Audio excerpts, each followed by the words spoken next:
I'm Miwa Messer. I'm the producer and host of Poured Over, and I have been reading Elizabeth McCracken since we were babies in the 90s. And I'm so excited that we get to have this conversation because really, when I think of her body of work, when I think of the novels, when I think of the short stories, when I think of the memoir, there's now a craft book called The Long Game, which is, we're going to center the conversation around that. But really, I get so much joy and pleasure and surprise out of what Elizabeth does on the page. And there are stories that I was rereading, prepping for this episode, that let me just stress, rereading, have read before.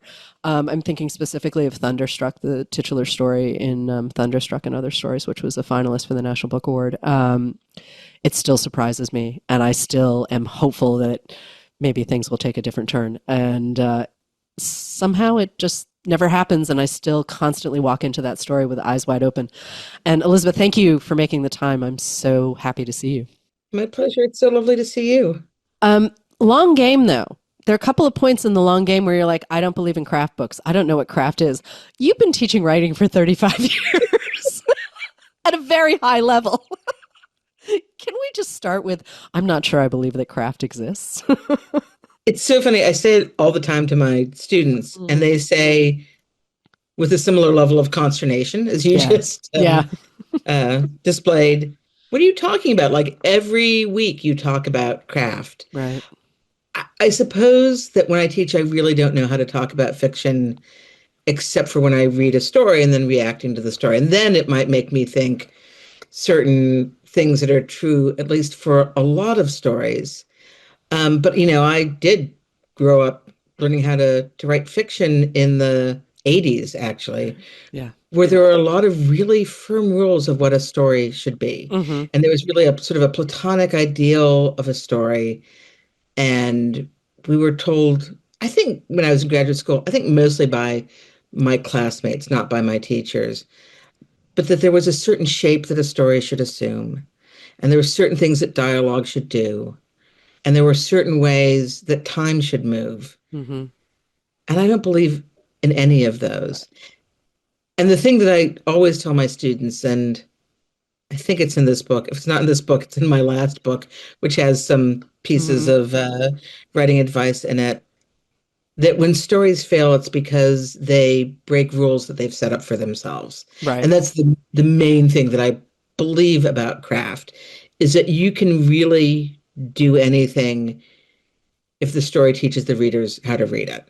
I think that has been my experience of all of the stories in all of the collections. So there's here's your hat, what's your hurry? And we are going to come back to the aunt. You know the aunt I'm talking about. Another story where I've read it multiple times, and every single time I'm like, oh right, here we are. But I do feel like I have to put my expectations to the side. I mean, I'm never quite sure who I'm going to meet. And also, Souvenir Museum, there were characters who reappeared in stories, and I was like, is this a first? I feel like this is a first.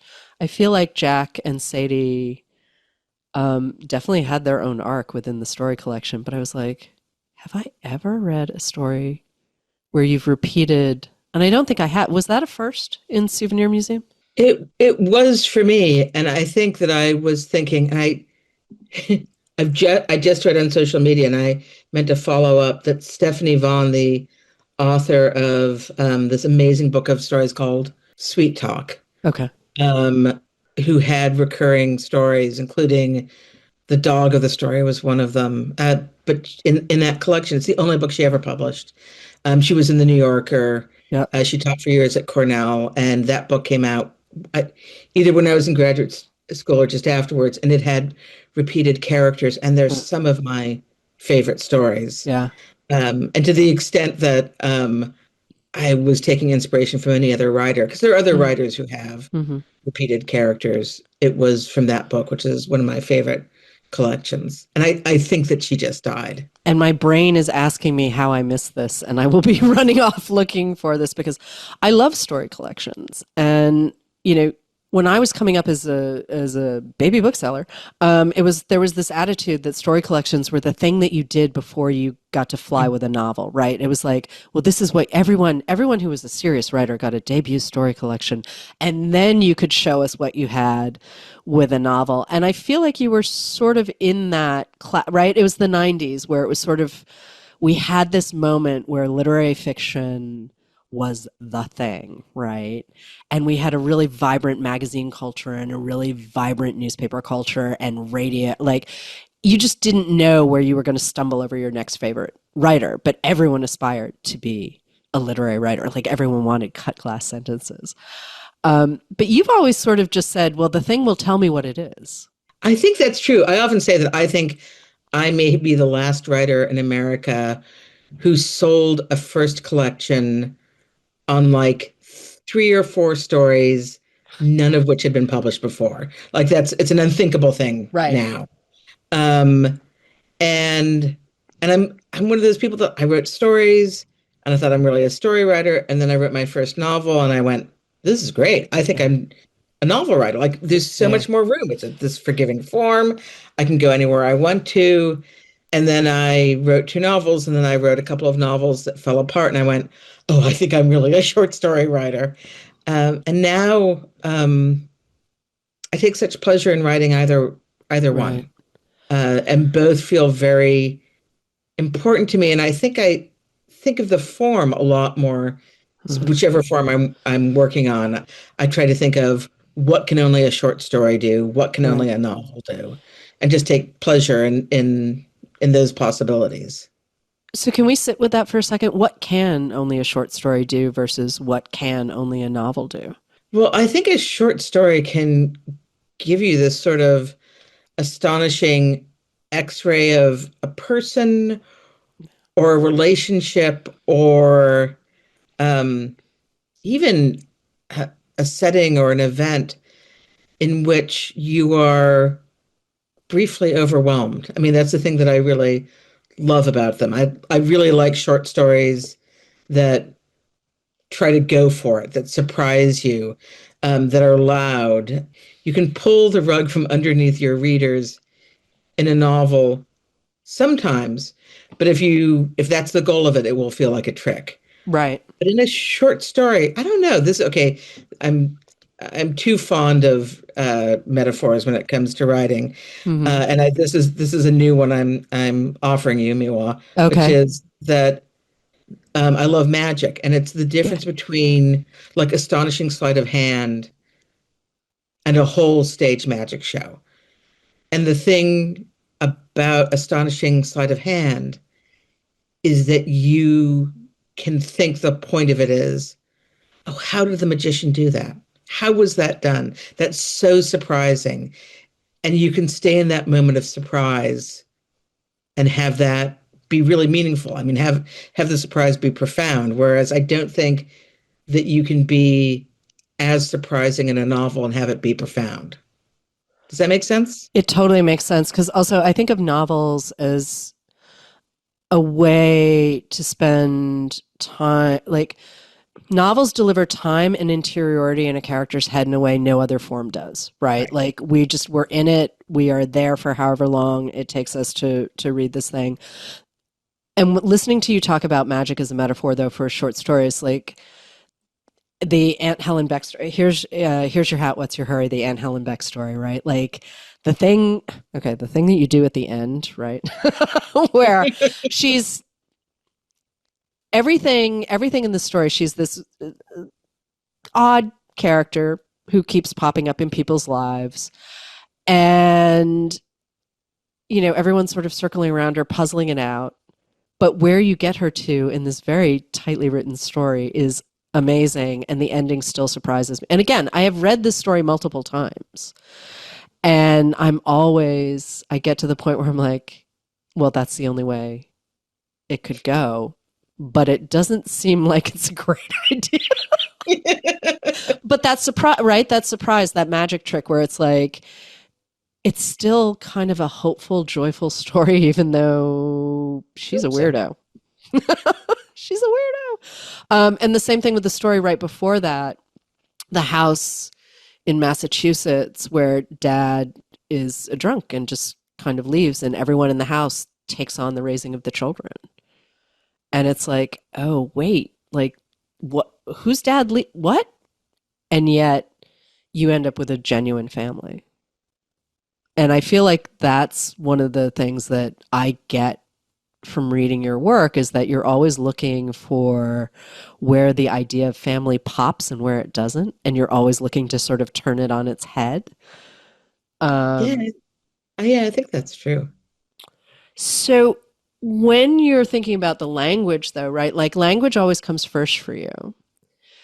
Yes. And I feel like I recognize your voice, and it's possibly because I did a massive reread, but at the same time, I'm like, no, I've been reading you for a while. I think I do recognize your voice. It's a little wry.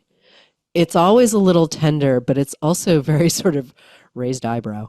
Like you've been taking notes for a really long time. Your last novel, the hero of this book, though, sort of veers into memoir, and it's very connected to the long game because at one point you were thinking that the hero of this book was also going to be much more about writing. And I feel like maybe these two were written at the same time. Kind of. Okay. They are, and you're right, they're closely connected. I mean, maybe they're successfully separated conjoined twins. Okay. Or so I wrote the hero of this book, which is a novel Hmm. that is very much about my actual mother. Right. And anything in it that is about the mother character Right. in it is about my actual mother. There's nothing fictional about the mother in the book at all. My mother, Natalie Jacobson McCracken, Right. 100%. And when I started writing it, first I tried to fictionalize the mother, and then I realized that all I could do was make my mother less interesting, Yeah. which she would have really hated. She prided herself on being interesting. And then, so once I knew that I was going to write about her relatively directly, I tried to trick myself into writing the book, which I Hmm. do with all of my books, or at least all of my novels, I try to trick myself into writing them. And so I had decided at some point that there was going to be a novel and then there was going to be all of these notes. I couldn't decide whether they'd be endnotes or footnotes or marginalia that took apart the book Hmm. in the form of a Right. writing manual. And I wrote the whole thing that way. And my editor at Echo, Helen Atzma, Yeah. liked them. Bless her, she was the only one. All of my other readers were like, these notes are really mean. And if they're at the end of the book, you will have read this nice book, and then you just like wade into meanness, or that Yeah. everybody sort of said that they were not working.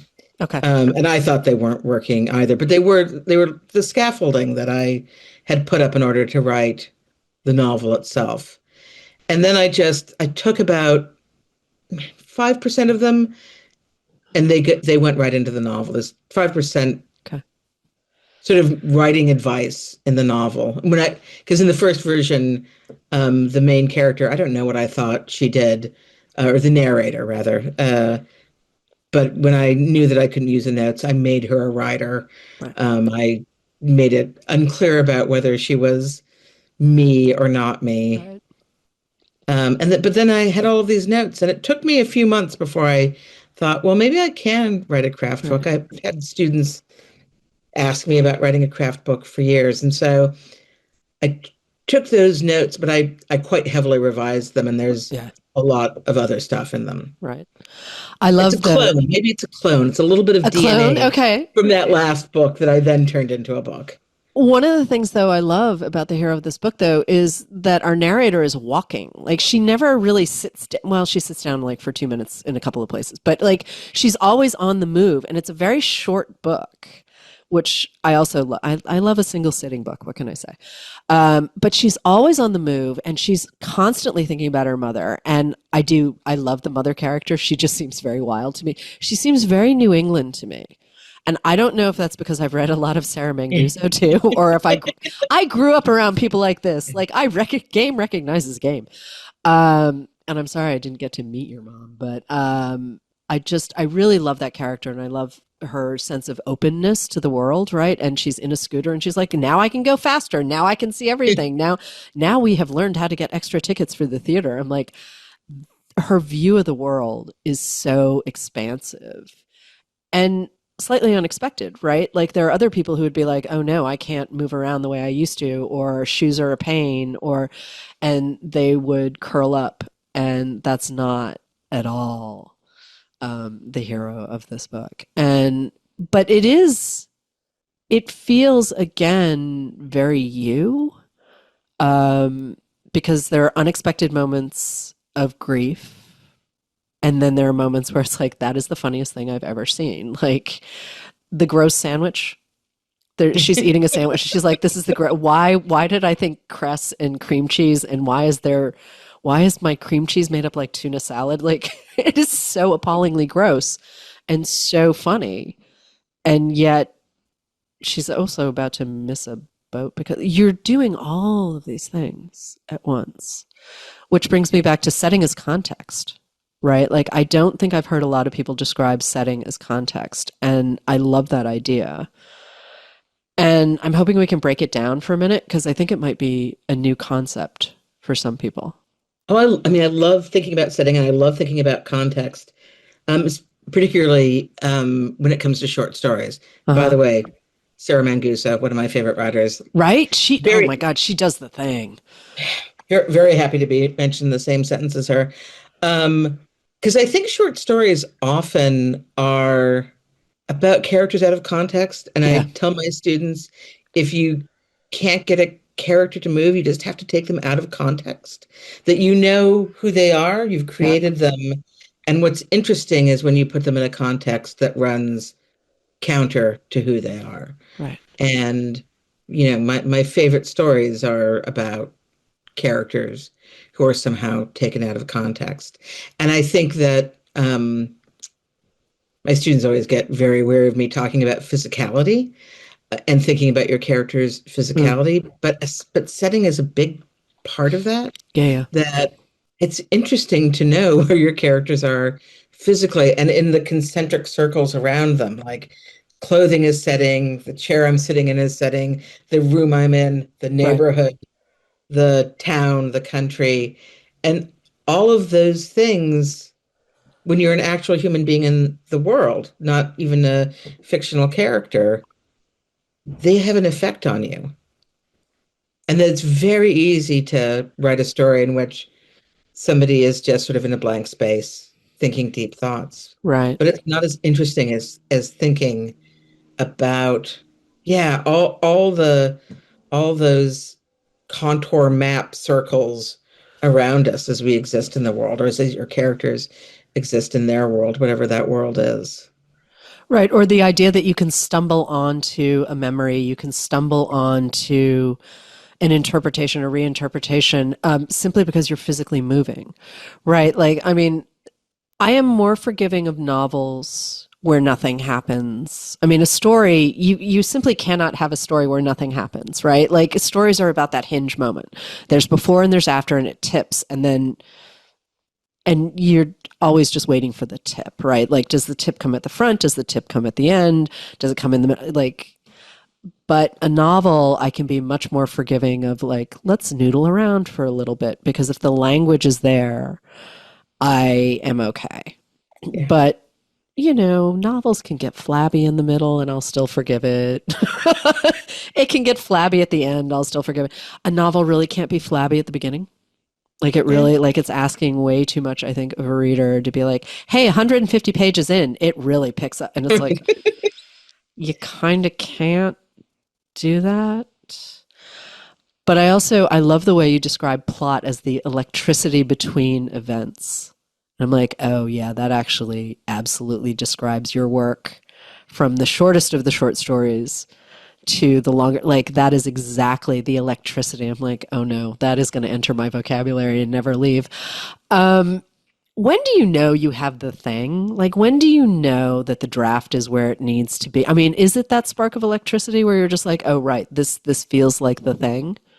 It's an interesting question because I think I am not one of those people who says, God, writing is so hard. Right. And I think it's because I'm not an everyday writer. Okay. If I don't, I go long periods without writing, Mm, and I don't, I won't write anything meaningful if I'm not taking some pleasure in the composition of it. okay. But to me, the composition and process is the most important part, Yeah. so that I write something, I try to take pleasure in it, and then I do give it to readers Okay. and to see what they think. And I think by the time I show it to somebody, I have a pretty good idea about whether it's any good or not. Uh-huh. Maybe. There are other times when I give something. Actually, with a long game, I was working on it, and it took me a while to learn how to take pleasure in writing it. And I did. I gave it to my husband, Edward Carey, Yep. and I felt like had been knitting this enormous garment, and I Uh-huh. just couldn't tell whether it was actually a garment with sleeves and a neck hole, or Right. just a whole lot of knitting. Um, and it was very useful to give it to him, and could sort of turn it around for me. And oh yeah, now I can actually see Okay. how it's a book. But it was really, I normally don't give a book to somebody going, I don't even know this is a book. Can you tell me this is a book? Right. But in that case, I did. Okay, wait, didn't you also once write a novel where you're like, I'm just going to write one giant piece of text and add the chapter breaks later? Am I remembering that correctly? That's Niagara Falls all over Oh, it again. is. Okay. All right. Yes. Which you do not recommend it. I'm thinking of all of the different ways you can approach the work and sort of learn a new thing. And I remember thinking, are you kidding me? You wrote the whole thing and then thought you'd go back. Okay, that just sounds like you made it a lot harder for yourself. Yes, no, that's not something that I think, but it was all part of the process, and Right. that was a dumb thing to do. Right. And it, in fact, meant that in an early draft, I think it was 450 pages Right. in manuscript, and in an early draft, there were like 380 chapters. Oh, And my early wow. readers said, this is exhausting. You cannot do this. So the Oh, next draft, I made a okay. lot fewer chapters. And I think I partially did that because I had a lot of there's still a lot of chapters in that book. I don't Yeah, know yeah. how many, but they each have titles. And I really like titles, and I was having a really good time. And I probably broke things up because I went, oh, okay, Right. I'd like a title here. It's a much better book for having fewer um, chapters. And I would like to repeat, I do not believe I learned anything Yeah, from yeah. having not put chapters in, except for don't ever do that again. There was a novel that didn't go, and at the time you were talking to your agent and I think maybe your editor too, and you were like, is this great? And everyone was kind of like, it'll be good. And you were like, that's not good enough. And I love that idea of you being like, ugh. But then you pulled some of that novel apart, and we got three stories as a result in Thunderstruck. And one is my absolute favorite. It's I have to look up the title though. Oh, The Lost and Found Department of Greater Boston. I love this story because the kid that we meet, Asher, gets he gets a serious arc. It's like almost like Thunderstruck, right? I think it's a little shorter than Thunderstruck, but like this kid gets an arc. And when we meet him, I really love this story. Maybe someday we get an Asher novel. I don't know. Maybe Asher is fine in his story. But there are two other stories too. Something Amazing and some Terpsichore. Am I saying that correctly? Terpsichore. Terpsichore. Yeah.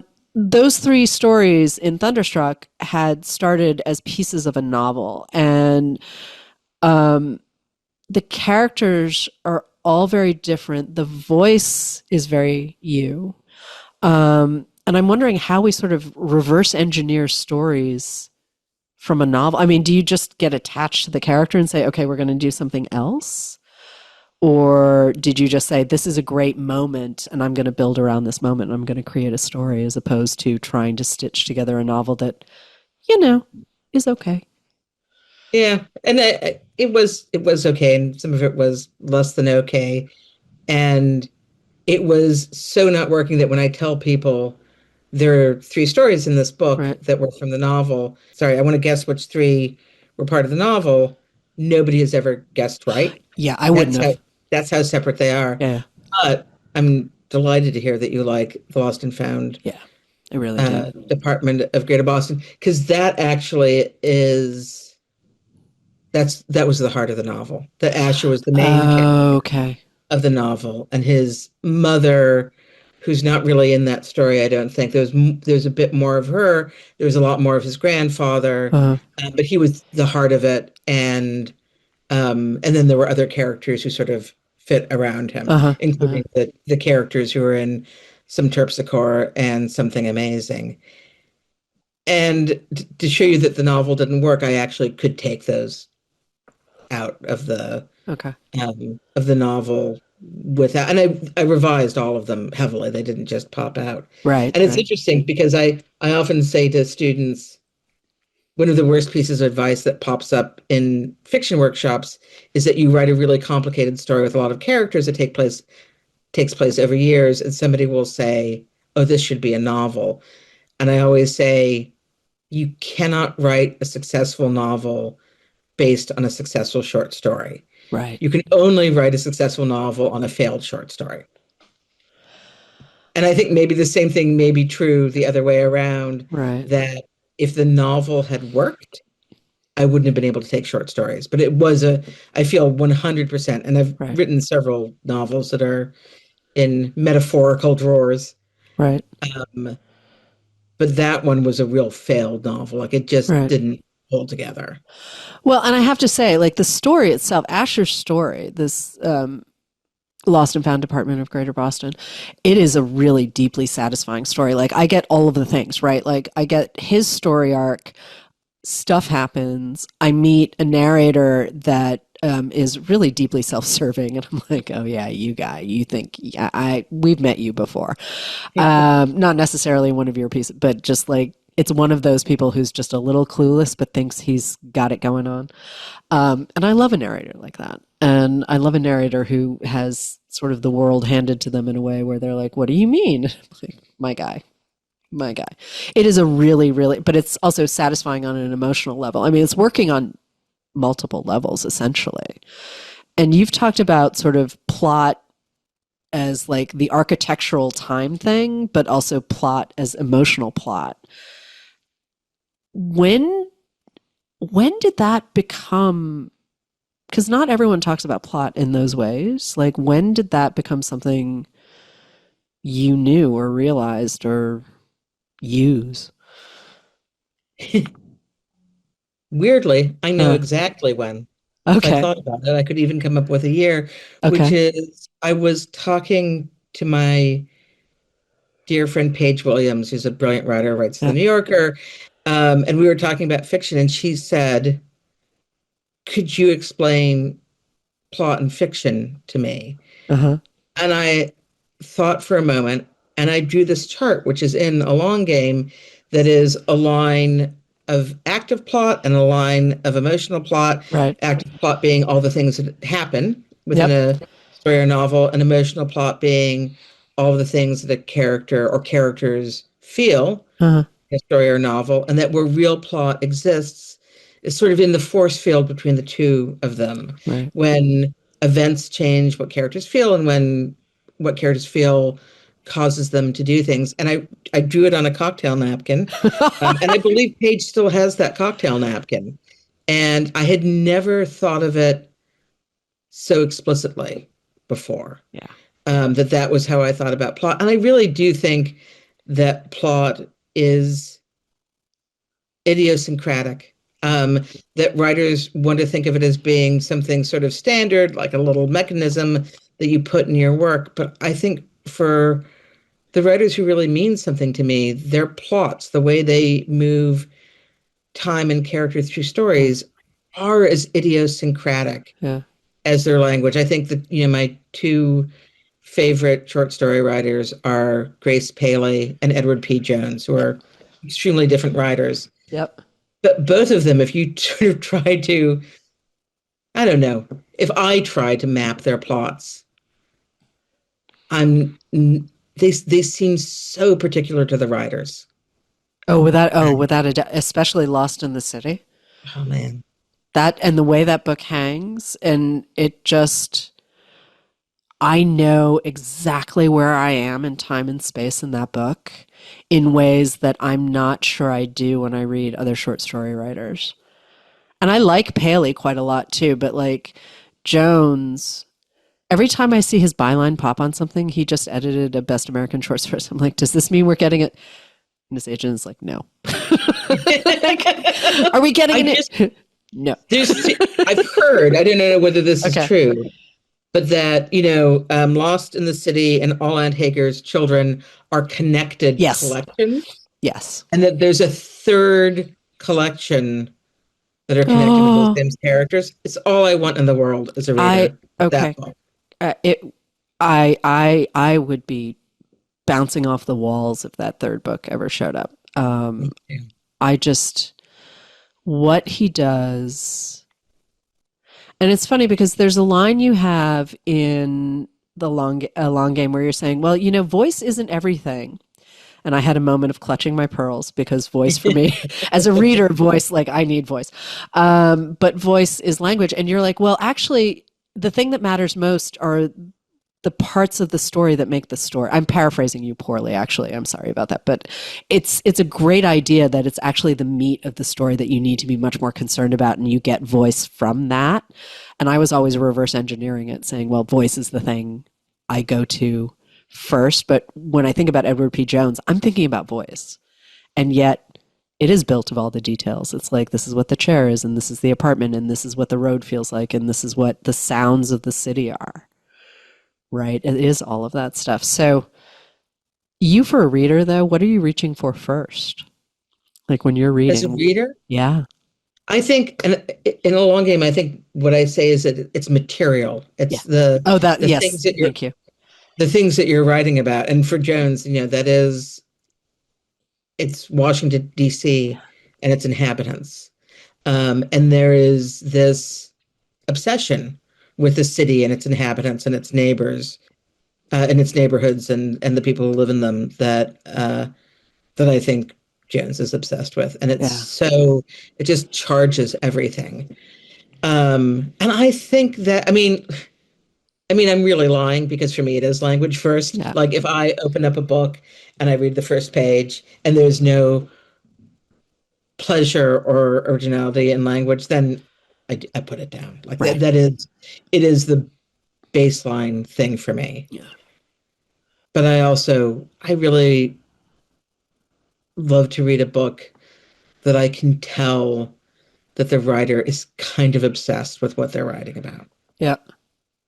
It is that combination. It is that, like, I'm going to figure it out kind of thing. Like watching a writer puzzle through whatever itch Yeah. they have is, and sometimes, yeah, sometimes it's family, sometimes it's a relationship, sometimes it's just, am I like this idea, right? That, and you call it out too in the long game where you're like, well, that's not actually what we think it is. Like, guy walks into a bar, a woman gets married, a child dies. And you're like, well, that's actually just a plot summary. And again, now my brain is going, okay, now I have to rethink some long held ideas about references I use when I'm talking about books, right? And plot lines and all of this. But it is like you're building a world, right? Like whether it's a story or a novel, you're building a world and you're bringing all of Elizabeth to it. Like that first story in the Souvenir museum where we first meet Jack and Sadie, and like they're being put up in a shed at a fancy house because it's a wedding and everyone's there and no one's moved to a hotel yet, and they're like in a freezing cold shed in the rain, and like somehow a dog and a cat get into their rental car and they're just like, but by the end of that story I knew who these people are, how they got there, what was happening. And then I think the next story that features Jack, I was like, oh, hi again. And now you get a piece of the back. Like it was kind of a treat to just roll through Souvenir Museum and have these people pop up and be like, I know you. I have met you over the course of 18 pages and I know you. But those stories didn't originally exist, right? You had part of a book, And then you were like, oh, I need more stories. So did they possibly start as the idea of a novel, or were you just like, no, I'm just going to write some stories and hey, these people returned? So I had a contract. This is not a story that makes me out to be a great artist, but I do things. I had a contract for a collection of stories, and Yeah. my editor reasonably said to me at one point, "Hey, you've got a deadline coming Uh, up. right. How are you doing?" And I went, "What? Oh, okay." And I had been working on the hero of this book, which I had to put aside, and I had a very short period of time. I did miss my deadline. Right. My editor, Helen, was very patient. I mean, I missed it by 2 months, Right. but I sat down. It was the end of the semester, and when I'm teaching, I don't get a lot of writing done. And so I started writing the minute my classes ended. And frankly, I realized Uh, that it was easier to write connected short stories than uh, five different ones. That I would still be in the world of those characters, right. and then I could pick them back up. But it was also very exciting to me. I said earlier, I like to think about the things that only short stories can do and the Right. things that only novels can do. And there are actually things that only connected short stories can do, which is that sort of exciting Yeah. feeling. I feel this way. I'm not saying that's how people feel when they read the stories in the Souvenir Museum, of seeing somebody from a completely different angle, Uh, seeing somebody in their youth for a moment, and then seeing another story in which you see them much later on. That there are stories. It's about a couple who eventually marry, and there's one story that's mostly about Jack, and another one that's, even though it's not mostly from her point of view, is about Sadie. And that was a great pleasure. Like there was a mm, freedom in writing those stories, going, okay, now I'm going to write a completely different story. And I drafted those stories in an unbelievably short period of time. In fact, I think there are five of them, and each story I wrote a draft of in a day. oh, wow. And then I spent a lot more time revising them. I mean, I spent a Right. long time revising them, but I think that that's true. I drafted three during one week and then two later on. Uh-huh. And they and the first one I wrote them sort of in chronological order. Okay. That is, there's a story about them called Two Sad Clowns in which they Yeah. meet, and that was the first story I wrote. And then I wrote The Irish Wedding, which is the one which I have to say is, there are no characters in these stories that are autobiographical. Right. But the older I get, the more often I use anecdotes that are very autobiographical. Okay. And The Irish Wedding is 80% anecdotally autobiographical, including a dog and a cat being in a rental car. Sorry. You know, in Ireland, where I left the door open and I went out, and a dog and a cat arrived in Ireland really tired and didn't close the door. And I still think about them. It seems like a children's book about a dog and a cat taking refuge in a very small rental car. It also seems like a very Elizabeth McCracken short story to me. But Yes. also, there's also the story where they're ostensibly on their honeymoon and they're trying to go to the Anne Frank house, Yeah. and it's showing some cracks in there. The meet cute story with the extra drunk who looks like Samuel Beckett but not. Yes. All of it feels very much like a landscape where you're always giving us sort of a little bit of the melancholy and a little bit of the but then there's always love sort of burbling through. I mean, I remember reading The Giant's House. I don't think I had a galley, but I think I know I had that orange hardcover. And I remember thinking, I don't read love stories, and this is fabulous. This is one of the best things I've ever read. I don't know if it's that Thank you. Boston thing where we don't do love stories. Yeah. But I just remember thinking, oh wow, this is a really, really special book. And who is this woman? What does she do? What is going on here? But watching the evolution of your work too, I mean, one of the things you talk about in the long game is dialogue and what dialogue really is. Like, Is it character? Is it plot? Is it language? Is it structure? It's all of these things. And I love the idea that dialogue is just what we need it to be. It's like the way you talk about physicality and getting your characters out into the world and making them do a thing. Um, this idea that dialogue can push the story forward. And I'm like, that sounds very much like a playwright. And then you were like, yeah, and I tried being a playwright and it didn't work. And I was like, what? Wait, what? Can we talk about you in dialogue for a second? Because it's zippy, it's smart. Sometimes it's very pointed. Sometimes it's, sometimes there's a little bit of a, all I know how to do is make the noise. I don't know how to explain the emotion behind the noise. Sorry. I try to keep my Boston in a box, but sometimes you just have Yeah. noises. But you and dialogue and how it changes. Yeah, and I want to make clear, I was a very poor playwright. And I was not, it was just nothing but monologue after monologue. Okay. Um, though I think for any young writers that trying your hand at other forms is incredibly useful. I wrote poetry very seriously Okay. too as an undergraduate, and I think about the things I learned from playwriting and poetry all the time. I think, and I think the way that I compose dialogue has changed over the years. Okay. I do believe firmly, it says this in the book, that dialogue is action. It's something that characters do to each other and it shifts things. And I think that dialogue is the answer to a lot of problems that writers have in fiction, Mm-hmm. particularly in short fiction, where you can't get characters to act. And really all you need is somebody to come in and say something outrageous to the Uh-huh. character to shift Uh-huh. them. And I think, it's really common for characters in especially in young writers fiction to find it too overwhelmingly difficult to talk to each other. Right. And I now compose most of my dialogue um, without quotation marks in a separate document, and I write way too much of it so that I can just listen to the characters talk to each other, and so that it doesn't seem like this incredibly, I'm looking for the right word, but yeah, it doesn't seem like this portentous thing that characters do in which they have to say the right thing or they have to say the Right. meaningful thing or they have to speak their hearts.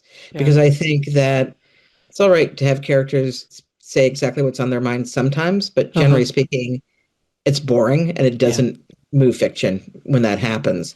Because actually dialogue is the way people speak in the world is much more slantwise and funny and idiosyncratic. And I was just realizing this with a student recently. I said, I think people monologue in real life way more than they do in fiction. Um, I love monologues. I love just this strange way people Uh-huh. talk to each other and about themselves. Mm-hmm. I'm a big fan of oral histories and particularly Studs Terkel, the Oh king of the oral yeah. history. I often say that I think Working is the best manual for fiction writing of all Yeah. time. I absolutely see that. I absolutely. And weirdly, when you think of how big those books were, remember, like they were massive bestsellers. Everyone's Yeah, parents were reading them. We were reading them. Like it didn't matter your age. Like yeah, everyone read them because we were all curious about what was happening down the street. yeah. Right? Like it was. Those were amazing books. All of, I mean, literally all of his books. Yeah, I just gave Working to one of my graduate students. Yeah, I think he liked it. Yeah, I mean, those are I love those books, and I think about them all the time when I try Yeah. to compose fiction. I mean, especially when I'm trying to write dialogue. Uh-huh. Uh-huh.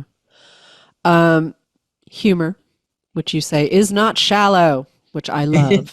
No, humor, I mean, here's the thing. Humor can be hard because it's subjective. It can also be hard because it's more contextual in some way. Like I there are jokes from the 60s I just don't get because I don't know who, Yeah. some random guy is.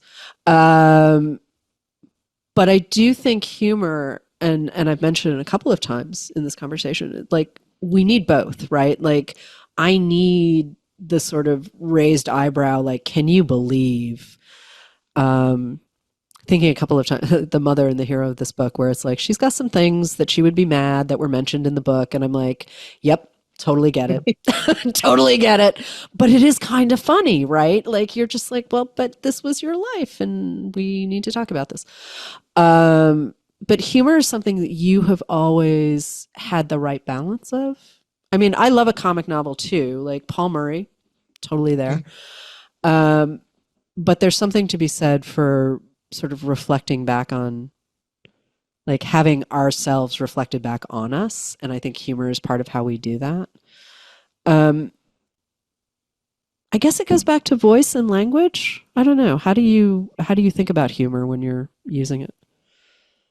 Well, I mean, I never think I'm putting humor into my work. I'm just trying to get as close to something that will feel like real life, even if it's not strictly realistic. That's my goal as a writer, is to get something that feels real and meaningful to the Right. reader. And there has to be humor in that, I think. I think every now and then I read a book that's just nothing but misery, no jokes. And to me, it's like science fiction, because I don't think that that's how people exist in the world. Right. And it actually irritates me, because I do think that there's sometimes some readers who feel, well, if it's really serious and miserable, then that's really literature. People who almost Uh, distrust humor, and I think they distrust humor because it's disarming, yeah. and so Yeah. they feel a little disarmed, and so they're like, I'm not sure I like this. If they're trying to grade something as art, but I think I think that there is all kinds of humor every single day, including the worst of days. And then there's black humor and slapstick and repartee and one-liners, and I can't do without Yeah. any of them in real life, or as a reader, or as a writer. Yeah, I am the person making a joke at the back of the room simply because the discomfort. Hello, funeral. Um, Me too. it's just like, oh God, I can't believe we're and the words come out and then Yeah. they're in the air and you think, wow, okay, Yep. that happened. And when you're around a pack of New Englanders, you kind of don't have to explain it. It's when we get sent out into the world and people are like, what just happened? I'm like, oh, right. I'm I'm in the world. It's I'm true. I'm in a place where I have to translate this stuff from the New England. It's so wild. Are you working on anything new? I'm finishing up my teaching semester, and as I say, I don't get a lot done Right. when I'm on active duty Yeah. in the world of academia. But I actually have I'm close to a collection of stories Oh, cool. I've already written, and I have extensive notes for a novel that I hope won't take me that long to write, that I've been turning over in my head for a long time now. Oh, that sounds exciting.